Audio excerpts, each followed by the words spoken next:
మాజీ MLC TDP నాయకులు బుద్దా వెంకన్న గారి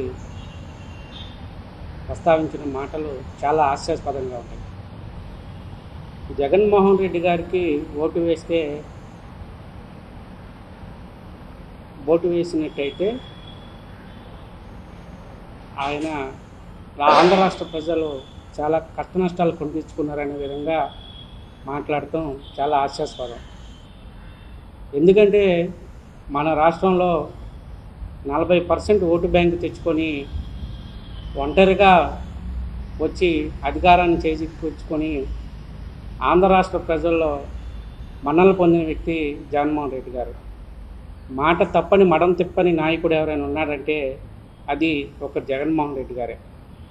ఎందుకంటే మనం ఒకసారి ఆలోచన చేసినట్టయితే ఇచ్చిన ప్రతి హామీని కూడా నెరవేర్చిన దాఖలాలు మనం చూసాం. ఈరోజు కూటమి ప్రభుత్వం మోసపూరిత హామీలతో అధికారం చేజిక్కించుకుంది.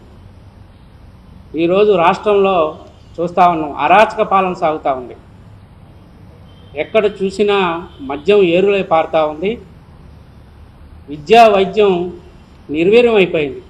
ఈరోజు మనం చూస్తూ ఉంటే ఆ రోజు జగన్మోహన్ రెడ్డి గారి పరిపాలనలో నాడు నేడు ద్వారా స్కూళ్ళన్నిటినీ ఆధునీకరణ చేసి కార్పొరేట్ స్కూళ్ళకి ధీటుగా గవర్నమెంట్ స్కూల్ తయారు చేసిన వ్యక్తి జగన్మోహన్ రెడ్డి గారు. అలాగే ఇంగ్లీష్ మీడియం కూడా తీసుకొచ్చిన వ్యక్తి ఎవరైనా ఉన్నారంటే అది ఆంధ్ర రాష్ట్ర చరిత్రలో ఒక జగన్మోహన్ రెడ్డి గారికే ఆ క్రెడిట్ దొరుకుతూ ఉంది.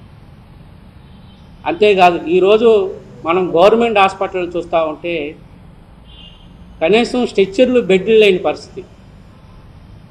ఈరోజు ఆంధ్ర రాష్ట్ర ప్రజలు ఎంత ఇబ్బందులు, ఆరోగ్యశ్రీని కూడా నిర్వీర్యం చేసిన ప్రభుత్వం ఏదైనా ఉందంటే అది కూటమి ప్రభుత్వం మాత్రమే.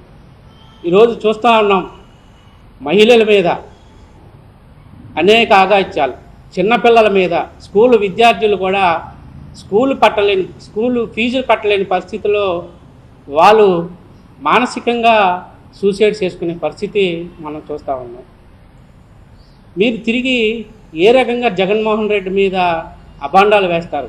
ఈరోజు మీరు జనం ముందుకు వెళ్తే కోడిగుడ్లు చొప్పులు ఇసే పరిస్థితి మీ కూటమి ప్రభుత్వానికి ఉందని తెలియజేస్తూ ఉన్నా. బుద్దా వెంకన్న గారు మాట్లాడుతూ మహిళల్ని కించపరిచే విధంగా జగన్మోహన్ రెడ్డి గారు మాట్లాడారు అని అంటున్నారు. అయ్యా బుద్దా వెంకన్న గారు, గత చరిత్ర మీరు ఒకసారి చూడండి. కాలుమని సెక్స్ రాకెట్ దందాలు చేసింది మీరు కాదా? మహిళల గురించి జగన్మోహన్ రెడ్డి గారి గురించి మాట్లాడే నైతిక విలువలు మీకు లేవని నేను సూటిగా ప్రశ్నిస్తూ ఉంటా. నీ స్థాయికి జగన్మోహన్ రెడ్డి గారిని విమర్శించే స్థాయి నీది కాదని నేను సూటిగా ప్రశ్నిస్తూ ఉన్నా. అంతేకాదు, రేపు రాబోయే రోజుల్లో ఈ కూటమి ప్రభుత్వానికి గట్టిగా బుద్ధి చెప్పే మళ్ళీ వైఎస్ఆర్ కాంగ్రెస్ పార్టీ అధికారంలోకి వస్తుంది. మా జగన్మోహన్ రెడ్డి గారు మరొకసారి సీఎంగా ఉంటారని చెప్పి తెలియజేసుకుంటూ ప్రత్యేక ధన్యవాదాలు తెలియజేసుకుంటూ సెలవు తీసుకుంటాను. అందరికీ నమస్కారం. నా పేరు చందాకిరణ్ తేజ.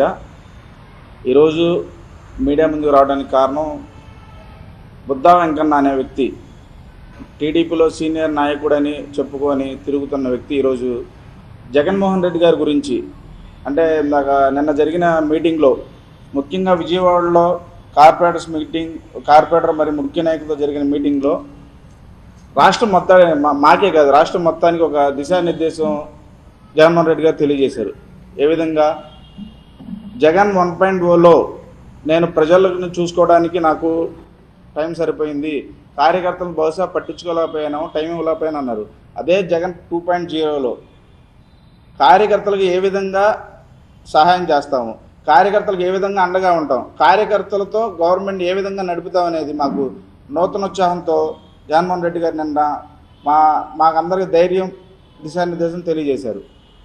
ఈ రోజున బుద్దా వెంకన్నకి రాత్రి అంతా నిద్ర పట్టలేదు, భయం వేసింది. ఎందుకు?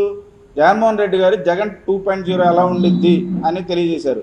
అదేవిధంగా మరో 30 ఏళ్ళు వైఎస్ఆర్సీపీ గవర్నమెంట్ ఖచ్చితంగా వైఎస్ఆర్సీపీ ప్రభుత్వం ఏర్పాటు చేసి పరిపాలన అందిస్తుందని ఆంధ్రప్రదేశ్ ప్రజలకు చెప్పారు. ఈ రోజున బుద్దా వెంకన్నకి 30 సంవత్సరాలు అయినా సరే భయం పట్టుకుంది. ఎందుకంటే ఎలక్షన్ ముందు బుద్ధ వెంకన్న గారు ఏం చేశారు? మన సీనియర్ లీడర్ గారు బుద్ధ వెంకన్న ఏం చేశారు? ఆయన రక్తంతో బాటిల్లో పెట్టుకొని సిబిఎన్ జిందాబాద్ మీరే నా ప్రాణం అని రాశాడు. చంద్రబాబు నాయుడు కటౌట్లకి రక్తాభిషేకం చేశారు. దేనికోసం? అసెంబ్లీ సీటు కూడా రాలేదు ఆయనకి, ఎమ్మెల్యే కోసం. ఈ రోజున బుద్ధ వెంకన్న క్యారెక్టర్ ఏంటంటే చెప్పనా, కార్పొరేటర్కి ఎక్కువ, ఎమ్మెల్యేకి తక్కువ ఉన్న క్యారెక్టర్ బుద్ధ వెంకన్నది. అతని స్థాయి అది.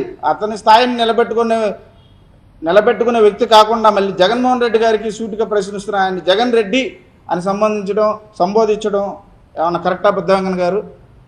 నీ స్థాయి అంటే నువ్వు గుర్తుపెట్టుకో. అలాగే జగన్మోహన్ రెడ్డి గారి పరిపాలన పశుపతి పరిపాలన, అంటే అరుంధతి సినిమాలో పశుపతి క్యారెక్టర్తో పోల్చాడు. మేమనుకుంటున్నాం, మేమే కాదు ఈ రాష్ట్ర ప్రజలందరూ కూడా, భరత్ అనే నేను సినిమాలో భరత్ అంటే మహేష్ బాబు గారి పరిపాలన ఏ విధంగా ఉందని ఈ రాష్ట్ర ప్రజలందరూ జగన్మోహన్ రెడ్డి గారిని చూసి ఖచ్చితంగా అదే పరిపాలన అనుకుంటున్నారు. అవునా కాదా? ఏదో మీరు మాయమాటలు చెప్పి ప్రజలు సంతృప్తిగా ఉన్నారని అంటున్నారు. ఏ విధంగా సంతృప్తిగా ఉన్నారు? ఏం చేశారు మీరు? ఎవరైతే సంతృప్తిగా ఉన్నారు ఏం చేశారు? మీ పరిపాలనలో ఈ 8 నెలలు 9 నెలల పరిపాలన సంతృప్తిగా ఉన్నది ఎవరంటే మీ టీడీపీ దగాకోరులు, దళారు. ఎలాగా? రోడ్ల విషయంలో ఏం చిన్న ప్యాకేజీలు, చిన్న ప్యాచ్లు వేస్తా పెద్ద వేల కోట్లు సంపాదించుకోవడం. అలాగే మద్యం, ప్రైవేట్ వ్యక్తులకు మద్యం అప్పచెప్పారు. టీడీపీ సొంత వ్యక్తులకి బెదిరించి మరీ దుకాణాలు అప్పచెప్పారు. కానీ ఆ మద్యంలో కూడా పర్సంటేజ్ ఇస్తారని చెప్పి సొంత పార్టీ వాళ్ళని మోసం చేశారు. 4 ఎదురుతరంగాలు ఏం చేశారు? బెల్ట్ షాపులు తెరలేపారు. ఈ రోజున బెల్ట్ షాపులు ప్రతి గ్రామాన ప్రతి గుమ్మన బెల్ట్ షాపులు కనిపిస్తున్నాయి. మనకి మద్యం ఏర్లే పారుతుంది. ఎందుకు? వారి కమిషన్లు కానీ వాళ్ళకి సంపాదించుకోవడానికి.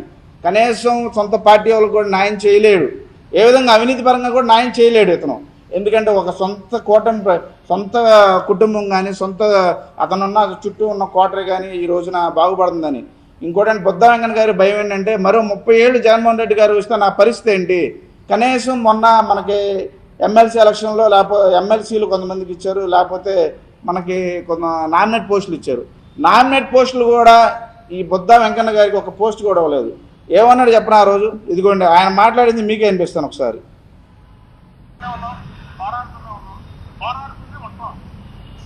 కానీ ఇలాంటి సంఘటనలు జరిగినప్పుడు మాత్రం మనసు బాధపడదు.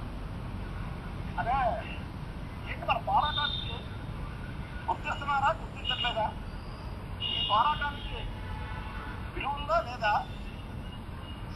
అంటే రాజకీయం అంటే అసలు ఉండాలా లేదా? ముందు రాజకీయాల్లో ఉండాలా లేదా అనే దాన్ని కూడా విన్నారు కదా. జగన్మోహన్ రెడ్డి గారు అనేది 16 నెలలు జైల్లో ఉన్నప్పుడు కాంగ్రెస్ పార్టీని ఎదిరించి 16 నెలలు జైల్లో ఉండి సొంతంగా ఒక రాష్ట్ర ముఖ్యమంత్రి అయ్యి ఎంతోమంది పేద ప్రజలకు ఉపయోగపడి ఈరోజు ఒక రాజశేఖర రెడ్డి గారి తర్వాత ఇచ్చిన మాట నెరవేర్చిన నాయకుడు ఎవరైనా ఉన్నారంటే అది జగన్మోహన్ రెడ్డి గారి స్థాయి. మరి బుద్ధ వెంకన్న నీ స్థాయి ఏంటి? కొబ్బరి చెప్పులు లేదా కాల్మని లేకపోతే ఇంకొకటి. ఆ స్థాయి నిన్ను చంద్రబాబు నాయుడు ఎందుకు పక్కన పెట్టాడు? ఇలాంటి సిల్లీ వ్యవహారాలు చేయబట్టే తొల్లగొట్టుకున్నావు, బ్లేడ్తో కోసుకున్నావు, అన్నీ చేసుకున్నావు. నీ ఉడతూపులకి భయపడేవాడు ఎవడూ లేడు విజయవాడ సిటీలో. ఒకప్పుడు నీ స్థాయి ఏంటో తెలుసుకో, ఇప్పుడు నీ స్థాయి ఏంటో తెలుసుకో. జగన్మోహన్ రెడ్డి గారిని అనే అంత సీన్ కానీ అంత సినిమా కానీ నీకు లేదు. అదేవిధంగా ఇదివరకు నువ్వు దేవినేని నెహ్రూ గారు అనే పేరింటేనే గేటు బయట నుంచి నోడు. ఈరోజు నువ్వు జగన్మోహన్ రెడ్డి గారిని అనే స్థాయి అనేది నువ్వు దమ్ముంటే ధైర్యం ఉంటే నువ్వు వెళ్ళి ముందు చంద్రబాబు నాయుడు మీద పోరాడు. పేద ప్రజలకు పథకాలు ఇవ్వలేకపోతున్నాం ఎందుకని మీ నాయకుడి మీద పోరాడు. పేద ప్రజలకు పథకాలు ఇవ్వలేకపోతున్నాం ఎందుకని పేద ప్రజలు రోడ్డును పడుతున్నారు. ఈరోజు ఎన్నో కుటుంబాలు నాశనం అయిపోయినాయి ఈ 8 నెలల్లో. ఈరోజు ఎవరైతే వైఎస్ఆర్సీపీ కార్యకర్తలని ఇబ్బంది పెట్టారో వాళ్ళని చట్టపరంగా ఎదుర్కొని లేదా ఏ పరంగా ఎదుర్కొని ప్రతి కార్యకర్తని ఈసారి ఒక ఉన్నత స్థాయిలో నిల్చోబెడతా అని జగన్మోహన్ రెడ్డి గారు ఏదైతే హామీ ఇచ్చారో అదేవిధంగా మా ఎన్టీఆర్ జిల్లాలో ఈరోజు ఎన్టీఆర్ జిల్లా మొత్తం ఒక యువ నాయకులు దేవినేని అవినాష్ గారు జిల్లా అధ్యక్షుడిగా ఈరోజు ఎన్టీఆర్ జిల్లాలో ఎవరికి ఆపద వచ్చినా అండగా నిలబడుతున్నారు. ఇక ఆయన ఆధ్వర్యంలో మేము కనుక గట్టిగా దిగితే రేపు పొద్దున బుద్ధ వెంకన్న కాదు ఎవరు ఉండకూడదు ఈ జిల్లాలోనే కనపడకుండా చేస్తామని చెప్తూ సెలవు తీసుకుంటాం.